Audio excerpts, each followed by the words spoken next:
السلام عليكم ورحمة الله وبركاته. أعوذ بالله من الشيطان الرجيم. بسم الله الرحمن الرحيم. اللهم صل على سيدنا محمد وعلى آله وصحبه وسلم. ഏറ്റവും ബഹുമാനവും ആദരവും സ്നേഹവും നിറഞ്ഞ സാദാത്തുക്കൾ, ഉലമാക്കൾ, പണ്ഡിതന്മാർ, അല്ലാഹു സുബ്ഹാനഹു വ തആല നമ്മെല്ലാവരെയും ഈ ഒരുമിച്ച് കൂട്ടിയ ഈ ബന്ധം നമ്മുടെ ആഖിബത്ത് നന്നായി മരിക്കാനുള്ള ഒരു കാരണങ്ങളിൽ അല്ലാഹു ഉൾപ്പെടുത്തി തരട്ടെ. ബഹുമാനമുള്ള മുഅ്മിനീങ്ങളെ, ഈ സമയത്ത് എന്തെങ്കിലും പറഞ്ഞ് സമയം നഷ്ടപ്പെടുത്താൻ ഞാൻ ആഗ്രഹിക്കുന്നില്ല. നമുക്ക് വലിയ ഉത്തരവാദിത്വമുള്ളവരെന്ന നിലക്ക് ആ ഒരു ബോധത്തോടെ എന്തെങ്കിലും ഒന്ന് പഠിക്കണമെന്നുള്ള ഒരു ആശയിലാണ് നമുക്ക് ഇവിടെ എത്തിയത്. നമ്മളെ സംബന്ധിച്ച് നമ്മുടെ ജീവിതവും നമ്മുടെ സ്വഭാവവും ഈ ഉത്തരവാദിത്വം ഉണ്ടാകുമ്പോൾ ഏത് നിലക്ക് നീങ്ങണം എന്നതിനെക്കുറിച്ച് ഇൻഷാ അല്ലാഹ് നമ്മളെ പണ്ഡിതന്മാർ വേണ്ടതുപോലെ നമുക്ക് വ്യാഖ്യാനിച്ചു തരും. പ്രത്യേകിച്ച് നമ്മളെ ദക്ഷിണ കന്നഡ ജില്ല എന്ന് പറയുമ്പോൾ വലിയൊരു സന്തോഷിക്കേണ്ട കാര്യമാണ്. കാരണം നമ്മുടെ കർണാടകത്തിൽ ഒരുപാട് ജില്ലകളുണ്ടെങ്കിലും ഈ ദക്ഷിണ കന്നഡ ജില്ലയിൽ ഒരു പ്രത്യേകതയുണ്ട്. ദക്ഷിണ കന്നഡ ജില്ലയിലുള്ള ഒരു പ്രതിഭ, അതായത് ആലിമീങ്ങൾ, പണ്ഡിതന്മാർ, എല്ലാ നിലക്കും അർഹതയുള്ള ധാരാളം പണ്ഡിതന്മാർ നമ്മളെ ദക്ഷിണ കന്നഡ ജില്ലയിലുണ്ട്. അവർ തന്നെ നമുക്ക് മനസ്സിലാക്കി വേണ്ടതുപോലെ ക്ലാസ് എടുക്കാൻ അർഹത ഉള്ള വ്യക്തികളാണ് എന്ന നിലക്ക് പരിഗണിച്ചുകൊണ്ട് നമ്മുടെ ഈ പണ്ഡിത ക്ലാസ്സിൽ കൂടുതൽ ക്ലാസ് നമ്മളെ ദക്ഷിണ കന്നഡ ജില്ലയിൽ പല നിലക്ക് കൈയുള്ള വ്യക്തികളാണ് നമുക്ക് ക്ലാസ് എടുത്തു തരുന്നത്. ഒരു വ്യക്തി മാത്രമാണ് ബഹുമാനപ്പെട്ട നമ്മളെ ജലീൽ സഖാഫി. മാനവർകൾ മാത്രമാണ് കേരളത്തിന്. അതൊരു സമാധാനത്തിന് വേണ്ടി. കാരണം നമുക്ക് അങ്ങനത്തെ ഒന്നുണ്ട്. നമ്മൾ എത്ര വലിയ പ്രതിഭയായെങ്കിലും എത്ര വലിയ ആലിമായെങ്കിലും ആ ഗൗരവം മനസ്സിലാക്കാതെ നമ്മുടെ നാട്ടിൽ തന്നെ, നമ്മുടെ ജമാഅത്തിൽ തന്നെ നമ്മളെ ദക്ഷിണ കന്നഡ ജില്ലയിലുള്ള ആലിമ്യങ്ങളെ സംബന്ധിച്ച് അവരെ ബഹുമാനമൊക്കെ പറയാതെ നമ്മൾ കൂടുതൽ മുൻതൂക്കവും ബഹുമാനവും കറാമത്തൊക്കെ വിവരിക്കുന്നത് തലപ്പാടിന്ന് അപ്പുറമാണ്. തലപ്പാടിന്റെ അപ്പുറത്തെ ഒരു ഉസ്താദാണെങ്കിൽ ഇനിയും കൂടി മലപ്പുറത്ത് പോയി വെച്ച് കടുത്ത മലയാളത്തിൽ സംസാരിക്കുന്ന ഉസ്താദാണെങ്കിൽ പിന്നെ കേൾക്കണ്ട. ഇങ്ങനെ ഒരു അവസ്ഥയാണ് നമ്മളെ കൂട്ടത്തിലൊക്കെ കണ്ടുകൊണ്ടിരിക്കുന്നത്. ഞാൻ പറഞ്ഞു വരുന്ന അൽഹംദുലില്ലാഹ് നമ്മുടെ ദക്ഷിണ കന്നഡ ജില്ലയിൽ ധാരാളം ആലിമീങ്ങളുണ്ട്. മഹാനായ തോക്കെ ഉസ്താദ്, അതുപോലെ തന്നെ ഒരുപാട് പണ്ഡിതന്മാർ. അവരെ അടുത്തിരുന്ന് നമുക്ക് സംസാരിക്കുമ്പോഴാണ് അവരെ കഴിവുകളൊക്കെ നമുക്ക് മനസ്സിലാക്കാൻ കഴിയുന്നത്. അതുകൊണ്ട് അൽഹംദുലില്ലാഹ് അവരൊക്കെ നമുക്ക് ക്ലാസ് എടുത്തു തരും. അല്ലാഹു തആല അവർക്കൊക്കെ ദീർഘ ആയുസ്സും ആഫിയത്തും അല്ലാഹു ഏറ്റിക്കൊടുക്കുമാറാകട്ടെ.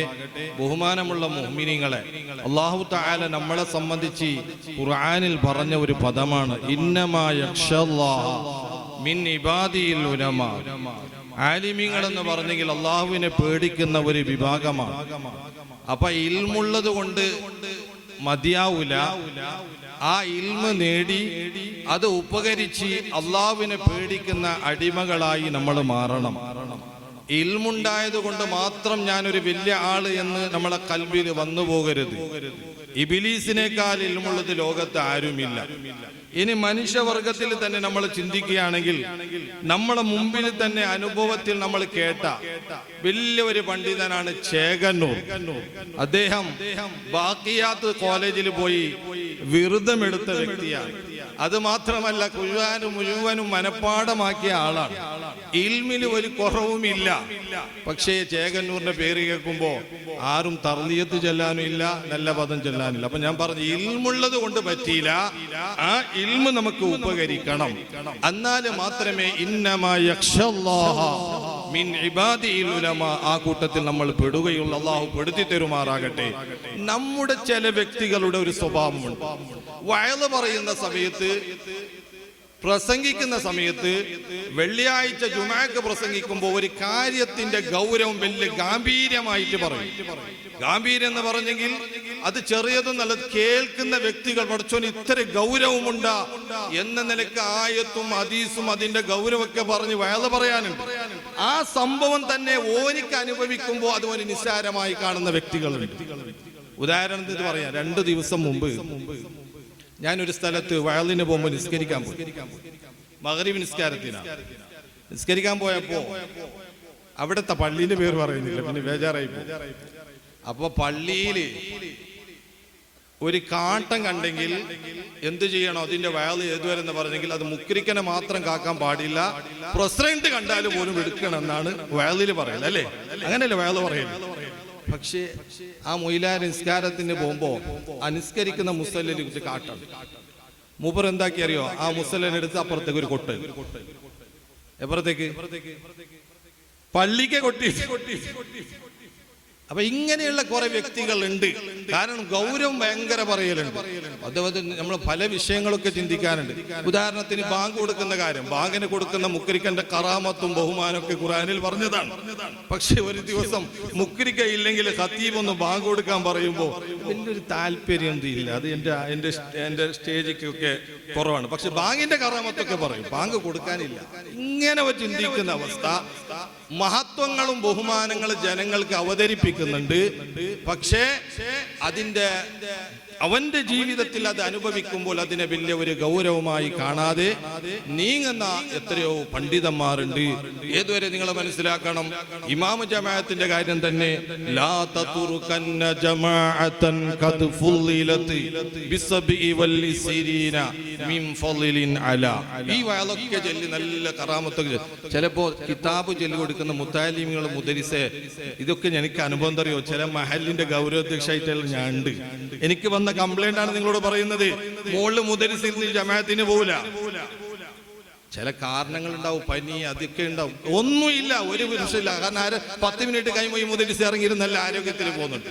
അപ്പൊ ഇതൊക്കെ നാട്ടുകാർക്കും മഹല്ലുകാർക്കും മാത്രമാണ് ഹദീസും ആയത്തുള്ളത്. എനിക്കില്ല ഇങ്ങനെ ചിന്തിക്കുന്നത്. പക്ഷേ അതൊക്കെ ആ ഒരു കുറവുകളെല്ലാം നമുക്കൊന്ന് പഠിച്ച് അൽഹംദുലില്ലാ ഉഖ്റവിയ ആലിമീങ്ങളെ കൂട്ടത്തിൽ നമുക്ക് പെടണം. അള്ളാഹു അതിന്റെ തൗഫീഖ് ചെയ്യുമാറാകട്ടെ. എല്ലാ നിലക്കും അൽഹംദുലില്ലാ നമ്മുടെ പരിപാടി വിജയിപ്പിക്കണം. ഈ പരിപാടിക്ക് രാത്രിയും പകലും നമ്മുടെ നേതാക്കന്മാരെല്ലാം ബഹുമാനപ്പെട്ട തോക്കെ ഉസ്താദ്, ഉസ്മാൻ സൈദി ഉസ്താദ്, അതുപോലെ തന്നെ നമ്മളെ കമ്പ്ലവിട്ടു സഖാഫി ഉസ്താദ്, അതുപോലെ പല ഉസ്താദന്മാരെല്ലാം ഈ പരിപാടി ഒന്ന് ഉണ്ടാക്കാനും നല്ല രാത്രിയും പകലും കഷ്ടപ്പെട്ടവരുണ്ട്. അല്ലാഹു തആല അവർക്കൊക്കെ തക്കതായ പ്രതിഫലം നൽകുമാറാകട്ടെ. ഈ പരിപാടി കൊണ്ട്, ഈ സദസ്സ് കൊണ്ട് നമ്മുടെ ജീവിതത്തിലേക്ക് അല്ലാഹു വലിയ ഒരു മാറ്റം തന്ന് അല്ലാഹു ഇഷ്ടപ്പെട്ട പൊരുത്തപ്പെട്ട ആലിമീങ്ങളെ കൂട്ടത്തിൽ അല്ലാഹു നമ്മളെല്ലാവരും പെടുത്തി തരട്ടെ എന്ന് പറഞ്ഞ് എന്റെ വാക്കിനെ ഞാൻ ചുരുക്കുകയാണ്. അസ്സലാമു അലൈക്കും വറഹ്മത്തുള്ളാഹി വബറകാതുഹു.